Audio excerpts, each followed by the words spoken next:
People are talking a lot about the new Galaxy S24 phones and how they might have AI features. Some rumors say that using these AI features could cost extra money, but it's not confirmed yet. At the Samsung AI Forum 2023, the company shared some exciting news. They introduced their new AI model called Samsung GOS.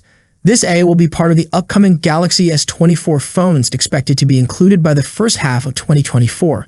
This shows that Samsung is diving into the competitive world of generative AI. At the Samsung AI Forum, they introduced GOS and demonstrated what it can do. It's good at creating and changing images, writing emails, summarizing documents, and helping with coding. Samsung's GOS model is special because it can do some tasks directly on the device itself. Samsung leaders suggested recently that starting in 2024, generative AI would become a fundamental part of the main functions of mobile devices.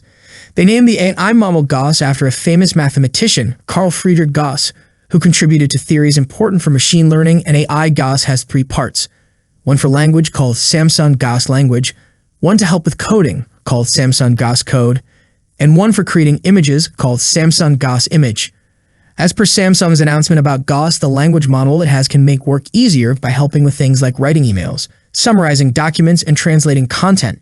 It also has the potential to improve the way people use devices by making them smarter when GOS is integrated into products. Adding GOS to products, especially the Galaxy S24, might be a strong selling feature. This is especially true if the model can perform certain image and language tasks directly on the phone itself. Samsung is already using GOS internally to enhance employee productivity. They also have plans to extend its use to different Samsung product applications, with the goal of offering a new and improved user experience soon. That's it for this video. Don't forget to like and subscribe to the channel so you don't miss any future videos. Thanks and see you next time. Peace out.